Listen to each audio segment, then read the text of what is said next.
Well, my name is Chatfield. Born and raised right here in the area. Lived in Emmett and Sheboygan County my whole life. I attended Northern Michigan Christian Academy, and that's where I teach at now. I've been teaching there for 5 years. But both my wife, Stephanie, and I are from the area. Stephanie's a graduate of Petoskey. I went away to college to a school called Northland International University in Wisconsin. Went to school there for 4 years, earned an undergrad, a Bachelor of Science in History Education, and immediately after graduating with that degree, came back here to the area, started teaching. I've been doing that for 5 years now. While I've been teaching, I've also been the school's athletic director and soccer coach and basketball coach several times. And I also earned a Master of Arts degree in Public Policy through Liberty University, which is in Virginia. And primarily the reason that I decided to jump into the race is for the future of my children. We have 4 young kids, 3 boys and a brand new baby girl, 2 months old. And I was beginning to see the America that I had the opportunity to grow up in, the freedoms that I got to enjoy. Many of those were under attack. And I'm a firm believer in what Ronald Reagan said when he said, "Freedom is never more than one generation away from extinction. We didn't pass it on to our children in our bloodstream. It must be fought for, protected, and handed on for them to do the same. Or one day we'll spend our sunset years telling our children and our children's children what it was once like in the United States where men were free."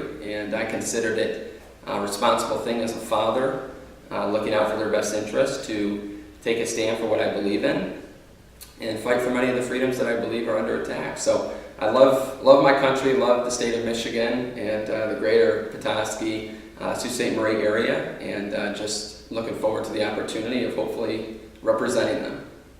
Okay. As I said before, you're doing doors, you're doing events, you're out there talking to voters. You have been since the beginning of the year, really.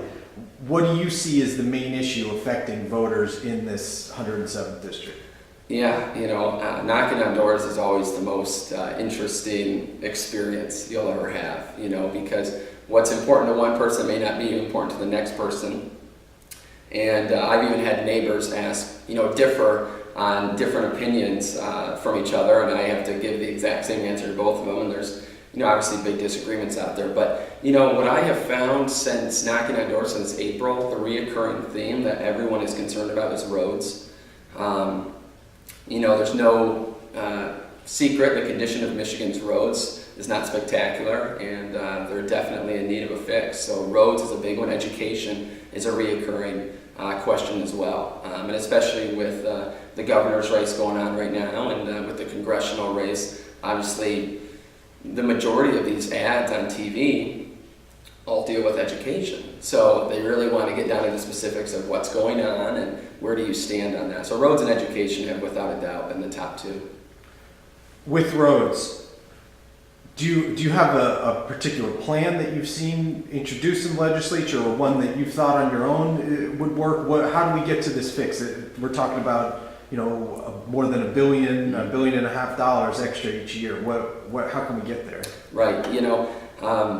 I think, and no matter, and this is something I found too, no matter Republican, Democrat, Independent, no matter who is out there, they all agree that roads need to be funded. So, I'm a believer that we need to put more money towards roads, and I think everyone understands that when you look at the condition of our roads. So the question is, how are we going to fund it? And I've been a big believer, a big proponent in simply prioritizing Michigan's budget. I'd love to have something in Michigan called zero-based budgeting, where we come into each fiscal year with starting from scratch and saying what are the necessities for this year and what's our budget going to be, and then we take the important things off the top. I'd love to see roads be the first off the top, where we're not having to increase taxes. I don't think Michigan, citizens, I don't think we're, undertaxed. I think the state of Michigan overspends. So I'd love to have zero-based budgeting, where we simply prioritize our budget and take roads off the top.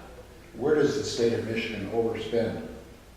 Well, I'd love to, if I have the opportunity to serve and become privy to all the details of, Michigan legislature and how they spend, I'd love to be able to make those tough decisions. I'm not privy to all the details and expenditures, but what happens with zero-based budgeting is, when you're there, you take the top priorities. And then at the bottom, you have the smaller programs that continue to fight for top priority, and then we have to make those tough decisions. So you don't really know where they overspend? Well, if I'm down there and I get to see all the simple details of all the budget and become privy to all the details that I'm not privy to right now, then... What if the state of Michigan doesn't overspend? Well, I believe Michigan has the 6th highest gas tax, since we're talking roads here. So for me, looking at Michigan has the 6th highest gas tax, and looking at the condition of our roads, for roads, first off, I'd like to see maybe more money be allocated to the roads.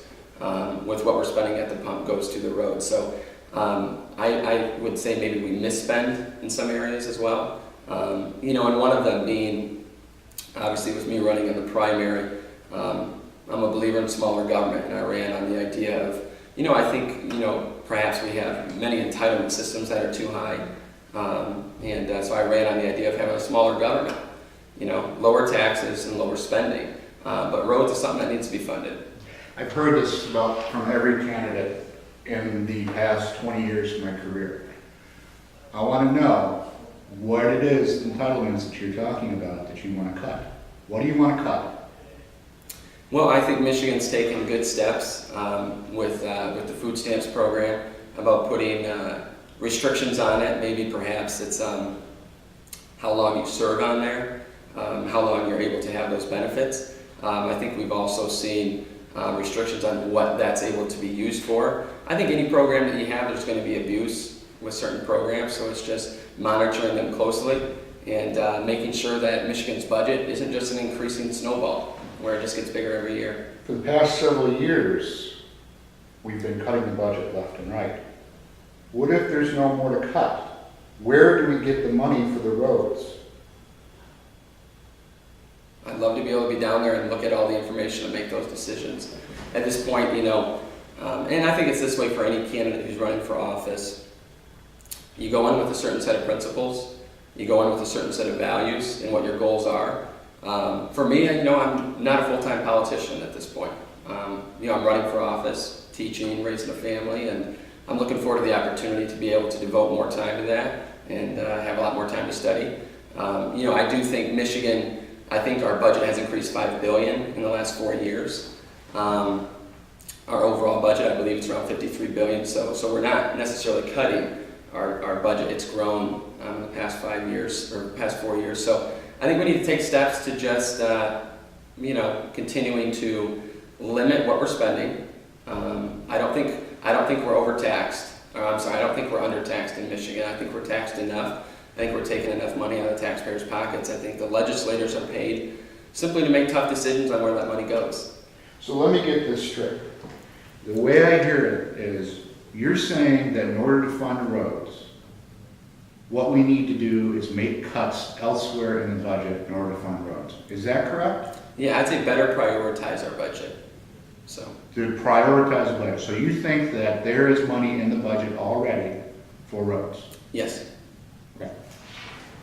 And some of the solutions, I think that again, mentioned, having talked about Wayne Schmidt before, he had his Transportation Infrastructure Committee came out with a plan that did a lot of that in just so-called efficiencies and things along those lines to making the system more fair with diesel tax, for instance, to create about $500 million annually. But again, that's only a third of the problem, according to. So I mean, we've still got the lion's share of the issues still unsolved, and the Senate didn't pass it anyway, so we're at zero regardless.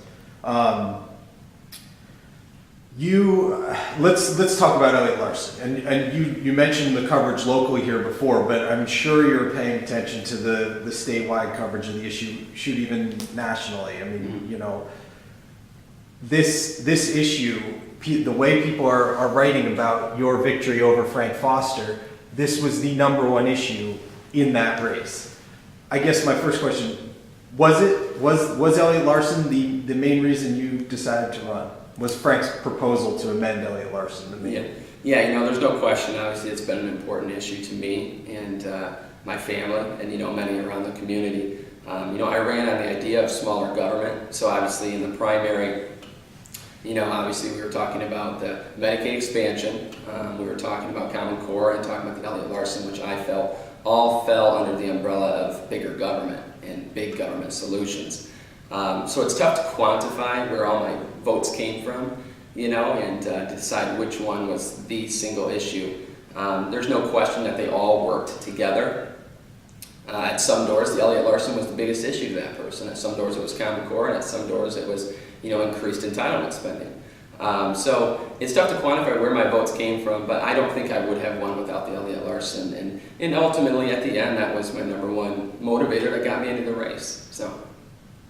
Why is that so important? And I, with a couple things in context. One being, you look at, you can say what you want about public opinion polls, but you look at those and you see 75-80% of the state's residents say, let's do it, and then go on to the next issue. Why is it so important to you that this is not included in the Elliott Larson support? Right. Yeah, and public polls are always tough to, validate whether or not they're accurate. And ultimately, for me, with looking at the Elliott Larson and what it did, it was passed in 1976 and included, race, sex, color, and a list of, many different things that employers could not take into consideration when hiring someone or with letting someone go. So for me, including a behavior, what I would consider a behavior into that, is really infringing on religious freedom. And fortunately for us and those in the Michigan legislature now, have the opportunity to look at other states that have passed the exact legislation and to see how judges have interpreted that.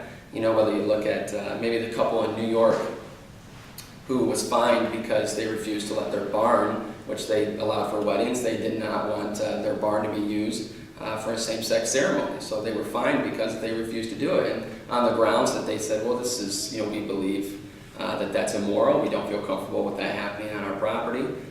Or maybe people out in Colorado, we've seen instances where, there was a baker who was same-sex couple came to him and wanted him to bake a cake for their same-sex wedding or the ceremony even. And his response simply was, I'll bake cakes for you, I'll make cupcakes for you, but I don't feel right supporting a behavior that I think is immoral, that goes against my religious beliefs. And he was fined for that and had to go through classes and report back to the state. And I consider it a growth of government, another growth of government where they're providing a solution for something that I don't see as a great particular problem. What about the idea of incorporating or a parallel bill that establishes, or it doesn't establish, but that allows for an exemption based on religious beliefs? Would you then support something that has, a parallel policy like that? Yeah, I think it's good that they're at least looking at trying to tie-bar something together. I think ultimately, if we, as a community decide that this is a human rights issue, ultimately I don't think a religious exemption will hold in the courts throughout time. I think that's something that will be dismissed. So I think it's important that, we have it the way it is. You treat people how you would like to be treated, but we protect religious freedom, which is, part of a bedrock of American government and the First Amendment. Should you win, you go down there, again, I'm sure you've been following, but there will be a new House Speaker. It won't be Jace Bolger, but I'm sure you've been following what Mr. Bolger's been saying, that he wants to, and the governor too, that they want to see this discussion taken up here in the short term, in the near future. I mean, Republicans seem to be on the other side of the issue than you are right now. I think the majority of Republicans oppose it, in the Michigan legislature, and I think so. It's tough to say that I'm at odds with most Republicans. I think if most Republicans were for it, I think it probably would have gone through, as of right now. And I think maybe listening to their constituents and people who own businesses, or maybe people who run schools or whatever it is, they feel if this were to go through, their religious freedom as an employer, as someone who runs a business or someone who runs an apartment building would be infringed upon. So I think that's really holding it up. I think religious freedoms are something that we really have to protect here. Okay. It's interesting you bring up businesses, because the majority of business leaders, including the Chamber of Commerce here, support these changes. Right, and what's an important point there is that, the majority of corporations in Michigan already have their own policies for this. And I think that's great. It's their decision to have that policy. You know, some of these large corporations that are promoting Elliott Larson, they already have this themselves. So I do believe that this is a government solution looking for a problem. I'm not sure many people are being discriminated against because they are homosexual. So I think it's a government solution that's not a problem in the state, that has detrimental effects that are unintended. So this is a religious freedom issue for you? Yeah, I do believe it is. Okay. Yes, sir. So should we allow in the state of Michigan a Muslim to refuse to hire a Jew? Yes, any policy you adopt, there's going to be always extremes and things that you have to Is take. that or is that not a religious freedom issue then? Let me explain the difference, okay? Our country was founded on the idea, I'll tell you a little bit of the declaration here. It says, we hold these truths to be self-evident, that all men are created equal, that they are endowed by their Creator with certain unalienable rights, that among these are life, liberty, and the pursuit of happiness. So the whole idea of our rights being inalienable was because our rights come from God. And God is the giver of rights, and God is the definer of rights. So for this issue here, what is a civil rights issue? Well, we talk about someone is a female. God made them that way. Our rights come from God. This person is a man. This person is white. This person is... So I think those are human rights issues. So for religious freedom, my main opposition to this is including a behavior to something that should be a protected class. So for someone to be a Jew, we've already established that's a civil rights issue. That's their nationality, that's their skin, that's protected, and I support that. So to simply hide everything under a religious freedom exemption, I don't support, because we could say everything's a religious freedom exemption. So I do not support that, because I don't think that is a... So it's just behaviors for you? That would be one of them. Thing. We're not all the same religion in the United States. Absolutely. Especially in this state of Michigan. Mm-hmm. And there are people who are even atheists. Mm-hmm. How does that hold up for them? I think most people would understand that any behavior, going back to the pasta example, the question would be, should we include people who put pasta on their head as that's protected in the Elliott Larson, that they can go to work with pasta on their head and that's okay? And I would say, no, I don't think that should be included into Elliott Larson, because it's a choice that's being made, so that shouldn't be protected. Good point. So that's where I would equate that to a behavior. So I don't think pasta... But do you understand my point of the opposite side? Because that's a good argument that you're making. Do you understand the opposite side of that argument, though? That if you have an employer who believes in one religious tenet, should that employer be allowed to refuse to hire employees who do not follow that same religious behavior as them? You can take it both ways. Should Sure. the employee be able to do it, or should the employer? Do you understand? I believe, I'm not exactly sure, to tell you the truth. Okay. Like the pasta thing threw me a little So I know it was a horrible argument. It was a horrible excuse to make, and I think, to be honest, I think you did very well in refuting the argument. But let's get to the basic of the argument here is, should an employer be given the right to dictate the religious behavior of his employees, his or her employees? No.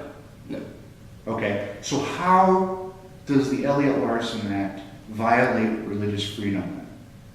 Well, it's because there is a behavior that's taking place, maybe in the workplace, maybe not in the workplace, that this person feels violates his own conscience by what is dictated to him through the Word of God, the Bible, or whatever he follows. I do not think that person should be forced to go against his or her own conscience. We're not talking with Elliott Larson, we're not talking about criminalizing a behavior. It's simply saying someone should not be forced to hire someone who has that behavior if they don't wish to. You're not seeing what I'm saying here, though. I'm saying, isn't that employer then pushing their religious beliefs upon their employees? What should it matter to them if their employees believe opposite than they do if they're a good employee. Yeah, and it's not about, ultimately what they believe or forcing anyone, because the person going to get the job is not being forced to work at that job. So I don't believe people being forced to do a certain behavior, but, here's where we have to draw the line as a community, and here's how I look at it for myself. And it's a tough, many of these are tough calls. All law, any law you have is legislated morality. Every law has some moral premise behind it. We have laws in America, you can't steal. Well, why? Because we believe it's wrong. Well, who is the government to force their moral opinions on us? Well, we agree that that's wrong. We think stealing is wrong. Maybe it's beating your wife. Why are there laws against it? Well, because we believe it's wrong. That is a moral law. Someone's morality is being legislated. However, since all law is legislated morality, I don't believe that all morality can be legislated. So there's a balance to strike there. And I don't, if there is someone who believes a certain activity is wrong, I don't think they should be forced to have to hire someone who practices that. Nor do I think that they, as an employer, should force their person to follow their own religious beliefs. I think both have that freedom. That person Here's the thing, is free they're to not leave. being forced to hire that person. They just cannot use that as a basis to not hire them. Right. Okay? Just like you can't use race, race to hire, to hire a person. Mm-hmm. What you have, and in an ideal, perfect world, that would be the case, but you have, and that's why I went back to, at the beginning, I said Michigan has the unique opportunity to look at, the few states that have passed this and to see how judges are interpreting this. And we've seen in many cases people making the claim, I was not hired because I was a homosexual, and then they go to court, and then the person is asked, do you believe homosexuality is wrong? Well, yes, I do believe it's wrong, but I didn't know he was, and it creates a big problem. And I think any type of behavior that's put into the Elliott Larson as a protected class is a big potential problem. But you can make the same argument for any of the issues in the Elliott Larson Act that are currently protected. But we have decided as a community, which I agree, that those are rights from God. But There. what if you're an atheist? You can't, as a public official, do you understand why are you making this distinction of religious freedom for this issue? First, let's go back here. Why are you making this issue out of this when it's an issue that is being supported by every major business leader in the state of Michigan, the governor of Michigan, as well as your own local chamber of commerce? These are business leaders all saying, this isn't a problem. We need to do this. They're not seeing this as a religious freedom argument. Well, They're if I saying you could can do this. If I could just, as a question that I was thinking about, he mentioned the governor, he mentioned the local businesses. This is an issue that the governor has said is, and I'm sure job creation in the economy is part of your campaign. This is an issue that the governor has said, we need to do this to compete with other states for industry, for talented workers, for young people coming out of school that are looking for a place to live. People are saying no because they can get this, they have these protections in other states. What do you say to that? Yeah, I don't think that argument holds weight. I don't think Michigan has many opportunities for employment that we just can't fill, so we need to recruit people to come to our state. And I don't think there's much discrimination based on, homosexuality in our state. I have many Christian friends and non-Christian friends who, have hired homosexuals. We all have friends, we know them, that have that lifestyle. And, and I'm friends with them. I treat them with respect, and many Christian friends still hire them. It's just I don't think the government should step in and say that can never be taken into consideration when you're hiring someone.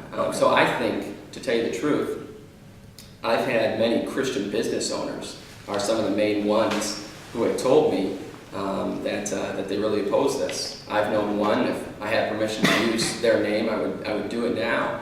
But they moved one of their businesses from California because of that law. They felt that their freedoms were infringed upon. They had to go through a court case because of this. where they felt that they were, unjustly discriminated against as a business owner. So I think, creating a business climate that people feel comfortable is important, and I think this goes against the attempt to do that. And this, unless anybody disagrees, this will be my last question on the issue, and then we can move on, for the interest of time. But today we just saw there was legislation introduced to include sexual orientation as part of the state hate crime statute. Mm-hmm. Do you agree? Would you support that? Yeah, I'd have to tell you the truth, I'd have to fully study exactly what the hate crime statute is, what it says, and, prepare for that answer. I'm not sure how Michigan's current hate crime legislation is drafted now.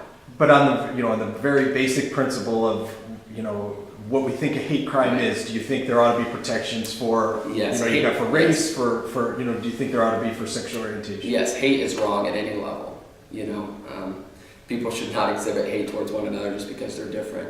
I encounter people who are different than me every day. And it's about, even come from a Christian standpoint, you love your neighbor as yourself. Okay. And that's, so hate at any level is wrong. And coupling the hate issue with sexual orientation is something that I really reject, because, I reject the notion that anyone who believes a certain behavior is wrong, that you hate that person. God knows my heart. I have nothing in me that hates anyone. I believe, I tell my son Lee, my oldest son, to tell the truth. Sometimes he lies. I think lying is wrong. I do not hate liars. I think, murdering is wrong. I do not hate murderers by any means. And I think homosexuality ultimately is wrong, but, I do not hate homosexuals. So hate is wrong at any level. Okay. And moving on. yes. Let's talk. You mentioned that some of the other issues, the other components of your campaign, education, and obviously Common Core was an issue in the campaign, in the primary campaign. Where do you stand on the implementation of Common Core? Yeah, well, no secret that I opposed it. I think standards need to be written at home and need to have local control in them. I think standards dictate the curriculum, and I think ultimately that Michigan parents and local school districts need to dictate our standards, because that dictates the curriculum. So I think Common Core standards and creating a nationalized educational scheme could be with good intentions, but I think it's detrimental to the overall outcome of our education. Well, and Republican leadership in the legislature says that was their intended goal, was to implement the standards, or implement the program, adopt the program, but not fully implement the standards. They wanted local control. They wanted local school boards to be able to decide which components they wanted to draw on, but that they believe some sort of broad standardized education is imperative to, again, compete with other states, to send kids out into the world and say they've achieved this, this, and this. It seems to me a very basic,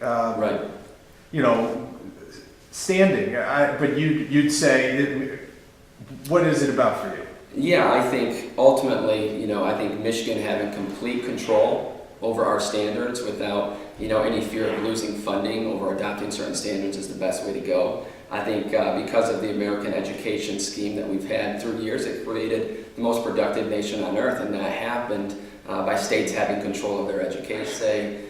Standards create a teach to the test mentality, where these are the standards our kids have to meet. We want our funding, let's teach to this test. And I want to make sure that our local school districts and our parents have complete control. What works in the Upper Peninsula may not work in Los Angeles. I don't think that those kids need to be on the same playing field. Sure, but the point has been made that you've already got and I think you even said in the primary you prefer the MEEP test to the Common Core test. But the point has been made, the MEEP test is a standardized test anyway. So how does that differ? I mean, the principles are so. Yeah, it's about who makes the standards.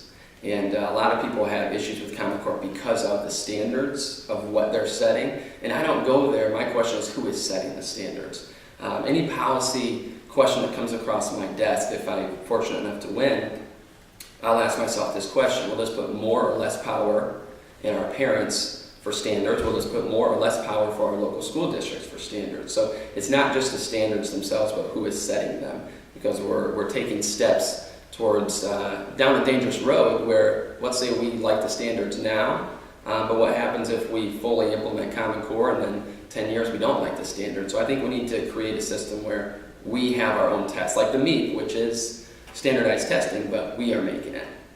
Okay. Anything else on education Common Core? You know, we've asked two of different candidates. The per pupil funding level here in Northern Michigan, not every school district, but a lot of the school districts are seeing a large disparity from some other Right. school districts. What Proposal A sought to right that, but you know, here we are 20 years later, and we're Right. still seeing a huge difference. You know, how can we Yeah, level that money up? that's been a big issue with me. It's something I've been very vocal about. I think our schools, we need funding equity in Michigan. I don't think it's right that Northern Michigan schools are receiving less than, you know, school districts downstate. So.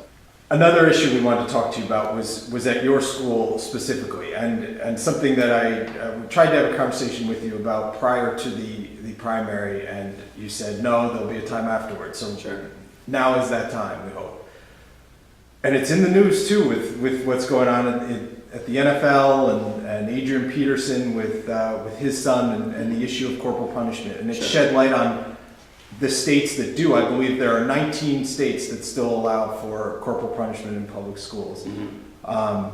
Not Michigan, but as we've seen on Northern Michigan Christian Academy's enrollment form, Sure. there's you seek the parents' approval to allow for corporal punishment in your school. I guess our first question would be, tell us a little bit about the policy. How often is it implemented at your school? What's the idea behind it? Yeah, you know, the policy's rarely implemented, but, you know, bottom line, the policy that we have at our school is what, you know, the majority of, or even most American schools have for years, but it's driven by the parents. You know, there's three options. If the child's, you know, continually misbehaving and the parents would like them to be spanked, you know, there's always supervision, but we can do that as a school if the parents wish that. If the parents would rather, they say we'd like to spank our kids, we allow them to come in, they can spank their kids. Or if they'd rather no spanking take place at all and they'd rather serve a suspension, they have that option as well. So, you know, we believe that parents should be in control of a child's education and discipline policy. So the discipline policy at our school is driven by our parents and we acquiesce to them. You know, that's the way it's been at our school for probably 40 years, and we've seen it work successful when you work in conjunction with parents and what they wish. The school was started by your father, or No. is he? Okay, No. no. How long? Can you tell us just a little bit about the school? It's how old and how did your Yeah, family well, become it's kind of a long history. We have the actual building where our school is at was started, I believe, in the 70s. It was called North Central Christian Academy, and there was also a school in Pelston called Pelston Christian School. And what happened in 1987, those two schools merged and formed Northern Michigan Christian Academy. So I believe my father came up in the late 70s and began working at Pelston Christian School. So no, he's not the founder of the school. Okay. But is he the pastor at the school, or is he? He's the school administrator. School administrator. Yes. Okay. We just in a very basic search or survey of the other Christian schools in the area, we did not see any of the other schools have this policy at their school. And I'm curious, has it ever been a discussion at your school whether to keep this or to get rid of it? Or Yeah, you know, you always have the discussion, and I, you know, fully respect other Christian schools or public schools for that matter to decide if they're going to do it. And you know, like I said, it's driven by our parents. If our parents decide they don't want it, you know, we don't do it. And if our parents would rather the policy be dropped, I'm sure we would do it. So we think parents should be in charge, and we view ourselves as an arm of the parent with teaching the children. We want to work in conjunction with them. How many students are enrolled at your school? Probably around 80 this year. And it fluctuates. K through 12? K through 12. Okay. K through 12. And you teach 5th and 6th grade? Well, you know, I've gone back and forth this year. I'm teaching high school history. Okay. So three different classes. Okay. Anything else on Are you that? certified to teach in the state of Michigan? Well, because my degree came from Wisconsin, I would probably have to jump through a loophole and pass a test to pass at a public school in Michigan. And, you know, I have many friends who graduated with me who are now working in public schools across the country. So to tell you the truth, I never looked into it too much. I had looked to potentially teach in a public school, but the pickings were pretty slim in Michigan back when I was looking. So when that job opened up, I took it. So best answer is, I'm not exactly sure as far as a public school. I think with my master's degree, I would just have to pass a test to teach it. When you talk spanking, what do you mean by spanking? Normally a swat on the behind, normally. Do you personally agree with this? I think the parent should be in charge of it. And, for me personally, I think, what you've seen, I think spanking is good at a young age. If the child misbehaves, it needs to be very, disciplined. It needs to be very structured. It needs to be, obviously, you need to be wise in how you do it. I never think you should spank out of anger. And obviously there's certain lines that just can't be drawn. If spanking was illegal, my dad would probably be serving 3 life sentences right now for spanking. It needs to be structured in how you do it. You need to be wise. So for me, if there's a parent who wishes not to spank their child, I think that's good for them because I think they ultimately need to make that decision. So we're talking about hand and using a hand, not a switch or anything like that. I believe they use a paddle. So they do use an inanimate object, paddle? Yes. Okay. I would assume so. I don't observe, and like I said, I don't think it happens too much. I'm not necessarily in How often there. have you done it? Excuse me? How often have you done it to your students? I've never spanked a student. It's So you've never spanked a student? No. It's always done by the school principal, and there's always someone in the room, another adult observing, and the parents are always contacted first, and we ask what they would like to do. We have a 3 swat limit, so they can be swatted 3 times. From what I know, obviously, because I went to the school and my father worked there, so I was spanked. It's always under control. There's always adult supervision in there, and the parents are in control of it. Have you ever had to send a student to get spanked? I've sent them down there, sure, to be talked to by the principal, but obviously with teaching high schoolers aren't spanked. So I think normally they serve suspensions. I see. So this is just for little kids then? Well, Not I for high think schoolers? the policy applies to all of them, but I think Okay. probably, I don't make that call. The parents do. So most parents would probably find that a suspension is better fitting for a high school student. So. What would be the type of offense that a child would be sent there for spanking? Like I said, I don't know the times the children are spanked, Is it? It probably have to be repeated offenses. Maybe pushing someone on the playground or Yeah. throwing food. These are things that little kids do anyway, Sure, and you sure. know that. Right. But I'm just trying to understand at what level is it a spanking issue or is it maybe a timeout issue? Right. Yeah, the parents make that call. So it's up to the parents, and each parent is different. So it's not that the school has a policy on what's a spanking issue. It's ultimately the parents make that decision. So are you saying that when, maybe you already said this, but when there's a disciplinary issue, it's a case-by-case basis and the parents will be called before any sort of Yes. discipline is administered? Yeah, parents are always called before any discipline is administered, and ultimately they dictate our policy.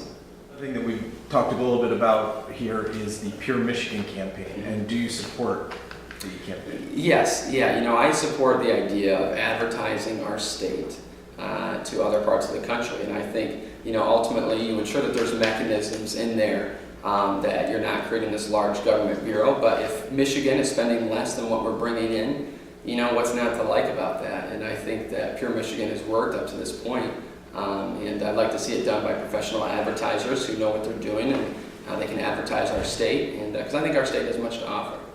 How should it be funded? Well, I'd have to, obviously right now, it's being funded by, local municipalities and people paying for it. And, if Petoskey, voluntarily pays for it and we see benefits of it, then yeah, I think it's a great way to do it. Ultimately we just need to ensure that, we're closely monitor it where we're bringing in more money than what we're spending as a state. So would you support creating a long-term funding mechanism for it in the state? I think it needs to be closely monitored. I think when you implement a long-term spending structure, you have to obviously set up stipulations where it will be monitored year by year to see how it's producing for our state. So I don't like putting in automatic spending for the state, and that goes back to kind of the zero-based budgeting where you go back to it and say, okay, how much did we spend? How much did it bring in? And then you just do that. At a yearly basis, I think that's how you best closely monitor spending. There's been some talk about, after the election next year, going back and looking at Michigan's renewable energy standard. If it hasn't been met yet, it's about to be met at 10% by 2015. The governor has not said, put a number to it or anything like that, but he said that he wants to look at expanding that. Where do you stand on the issue? Do you think a legislative act could, further Michigan's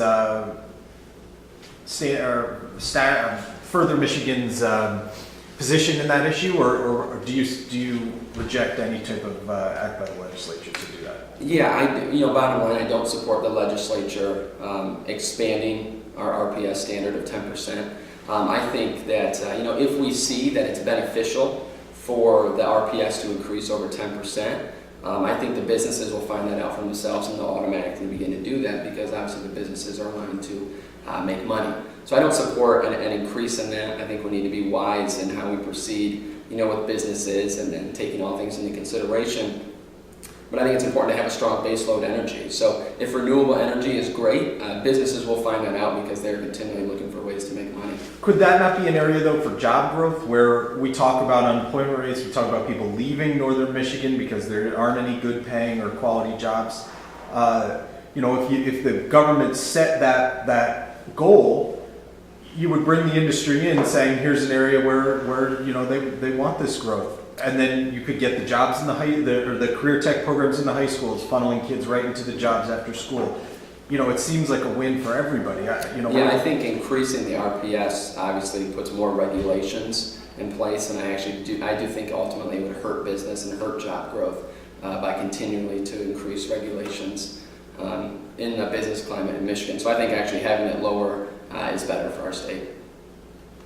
What do you think about the state's role in ensuring the pipeline underneath the straits, the Enbridge pipeline, is safe for? Yeah, obviously we all love our Great Lakes. That's what makes this area, fantastic. That's what makes it an attraction to people. I think the pipeline is something that should be closely monitored.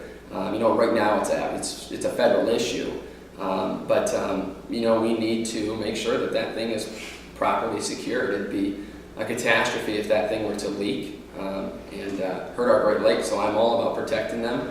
I don't think at this point, unless there's something I'm not aware of, that the state legislators have specific say in that, but it's a federal issue, and I would encourage, as a state legislator, I would encourage our federal legislators to make sure that it's being monitored. What about wolf hunting in the Upper Peninsula? Yeah, and this is a tough one because I always like going to what do the voters say.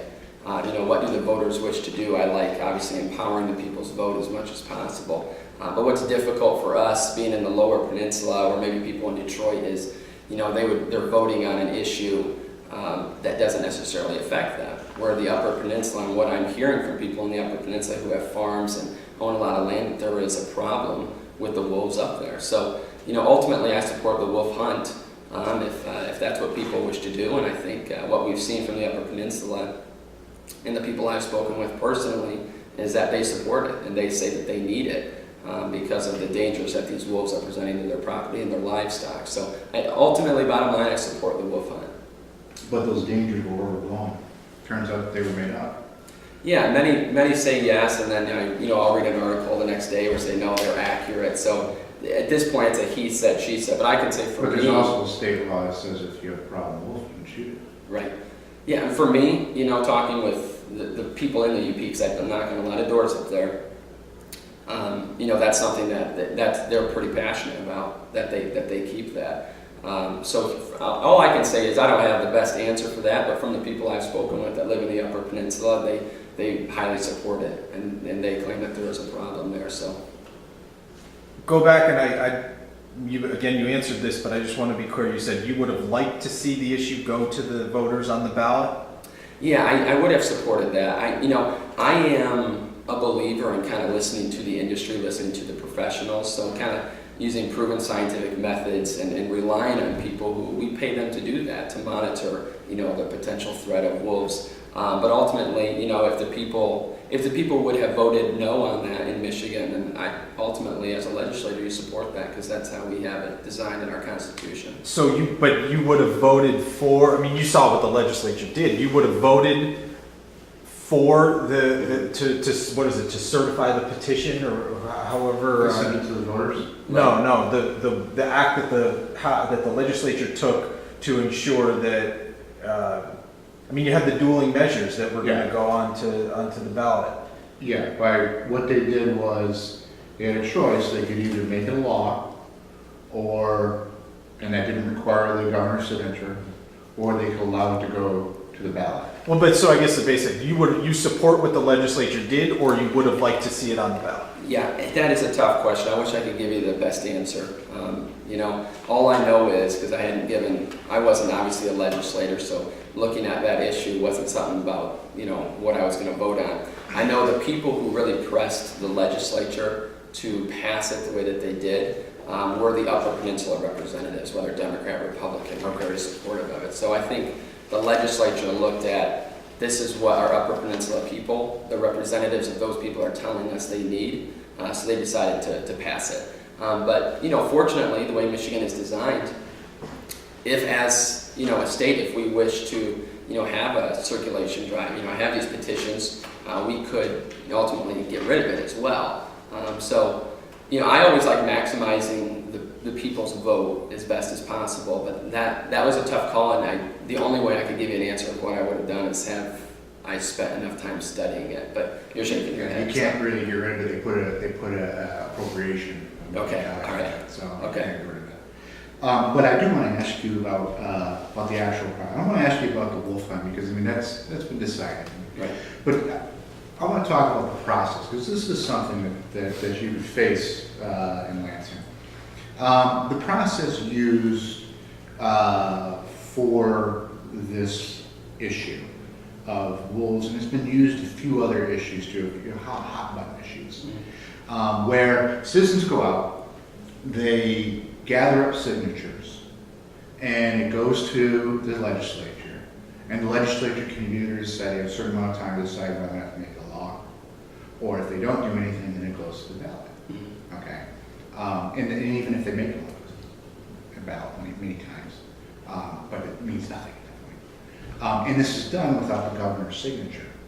And we've argued in an editorial that this process is flawed because it doesn't use the checks and balances that were created in your government, having a governor's signature, and that they should just let it go right to the voter, right to ballot. What do you think about that? Yeah, I'd have to give it more thought on what you're proposing. It wasn't something that I really thought of or read the editorials regarding that issue. I do see what you're saying. I'd have to give it more thought to give you a better answer. I have to sit down and think about it. It's an interesting point. Obviously our system of government was designed to have those checks and balances in place where no government or no branch of government grows too much and usurps too much authority. So you bring up an interesting point. I'd have to think about it more. And I'm sorry I'm ignorant on that. My last question that I've asked at the end of all the candidates, and then I don't know if there'll be any follow-up, but you've been at this again. You've been at this for several months now. You've certainly put yourself in the shoes of, well, what am I going to do if I win this seat? Is there any particular legislation that you would want to introduce in the first 3 months, 6 months of your, should you win, or any? It's just been a way for candidates to say an issue that we haven't asked about, or something that you want to address if you're elected to certain lands. Right. No, I appreciate the question. My goal in going down there at first is to put my head down and work hard. Represent my district, work hard, and try to do the best I can to ensure that the 107th district in northern Michigan is continuing to grow. The economy is growing. More jobs are coming up here. And so at first I'm going to work hard. I'm not going in with kind of like a bucket list of I want to introduce this and do this, but simply prove myself to work hard and hopefully keep the promises I made throughout the campaign and what I believe, and stand by my values and principles and be fair and accessible to people when they have questions, and to just, make the district proud and do what we can to just better our future here in the 107th. Anybody else? I do. In the primary, you kept running ads that you were against Obamacare. Do you understand Obamacare is a federal issue? Yes. Okay, then what was the point of that? Yeah, well, obviously Obamacare in its totality, the Affordable Care Act, there were two stipulations in there that required that states set up a healthcare exchange, and also that they expand their Medicaid entitlement spending, but those two components were struck down by the Supreme Court, saying those were unconstitutional to make states do that. So it was left up to the individual states. So I viewed the healthcare exchanges and the expanded Medicaid entitlement spending, those are original components of Obamacare. So the state of Michigan had a vote where we could vote both those components in or oppose them and stop them. So with those being components of Obamacare, I said, obviously I oppose Obamacare. In general anyways, I think it's been bad for our economy, our state, but that's obviously another discussion. But those two components, Medicaid expansion and the healthcare exchanges, are components of Obamacare. So I said we need to fight Obamacare at all levels. I think for Michigan to fully implement it, it would be tougher for us as a state to get rid of it if it ever is repealed at the federal level. So ultimately that was my opposition to Obamacare, the spending or the Obamacare exchanges. But the states implemented it. Yes. So is it Well, point? not the exchanges, but they've implemented. Yeah, they have their own state exchange, Right. but the expansion in Medicare and the other procedures they're doing, wouldn't it have cost us millions of dollars if we hadn't done it? Well, that's the argument. That's the argument. There's many states who didn't. I believe. I want to say I should have known this. I believe 26 states. Somewhere around that. And from the last information I saw, they're all hurting. Well, 26 states did it. And many states that expanded their Medicaid. The ones that didn't. I know, or 26 did, I believe. Was it? I think 26. I can't remember. Well, yeah, there were a bunch that did. Sure. Yep. So it was about half. Half considered that expanding the Medicaid would cost more, and half said no, it'll save us money. So obviously, as a country, we're split over that, and it's a healthy discussion to have. Some states are saying it's saving them money, and states like Oregon have come out very passionate and saying this is costing us money by doing this. So there's still different opinions out there. I would stand on the side that ultimately, I think in the end it'll cost the state of Michigan more money. But it is a discussion to be had, and it was a tough decision for our legislators to make. Would you support moves to repeal the expansion of Medicare? Well, it was Medicaid. Sorry, I was getting confused. That's all right. That's all right. I've done it too. That's why I know. I think you can tell welfare success by how many people you can get off of it, not by how many people you continue to add to it. So I think if as a state we're looking at our current Medicaid spending and we're seeing the need to keep increasing it, I think that's a proof that maybe it's not being effective. So at this point, it'd be tough to decrease it or to simply kick people off of it because we have many people in our state who are hurting through no fault of their own. Obviously, I'm a believer in limited welfare. So you believe that it's welfare? Medicaid ultimately, yes. As well. So all the people that are on Medicaid are on welfare? No, there's components of it that can be compared to welfare, but to simply call it welfare, I would say it's more of a more That's of what a you just did. Well, if I did, then I misspoke. I apologize. Okay, I just want to make sure we understand. I want to talk about the economy and job creation. Mhm. I want to know what role do you think state government has in growing the economy and job creation? Yeah, ultimately, I think the state, or the government in general, needs to help simply kind of foster an environment that encourages job growth. So I'm a believer in a lower tax structure for business owners, lower taxes for people in general, put more money back in their pockets, where there's an environment that businesses have the desire to grow, therefore offer more jobs. So ultimately, it has to do more with the environment of business than jobs themselves. So you're focusing on the tax structure then for businesses? Yeah, that'd be one of the issues, that you need to focus on. Okay. there was a bailout of Detroit, which you're well aware of, and there are a lot of other cities in the state of Michigan that are in the same Right. sort of predicament. Do you think we should be involved in the bailout of these cities? Yeah, ultimately, bottom line, no. And ultimately, I understand, a lot of Detroit's success is Michigan's success.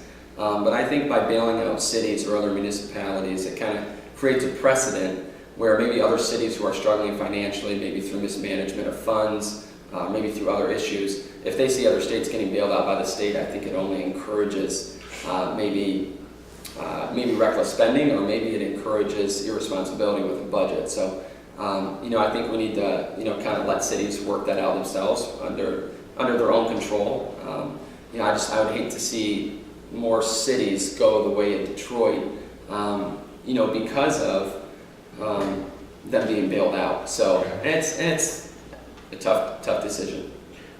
As far as the Detroit bailout, did you or did you not support it? I did not support it. Why? Kind of going Because off. of the same reason? Yeah, kind of going off of Okay. what I just said. I see.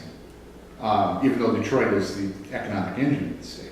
Well, yeah, like I said, it's a lot of Detroit's success is Michigan's success. So I think people come together to help them out. But as far as taxing everyone of Michigan to bail out a city, what happens when the next city falls under? Do we say because you're not the economic engine of Michigan, you're not going to get bailed out? And so it's more of the precedent that is set by it. Okay. The legislature increased the state's minimum wage this year. Would you support further increases, or did the legislature go too far?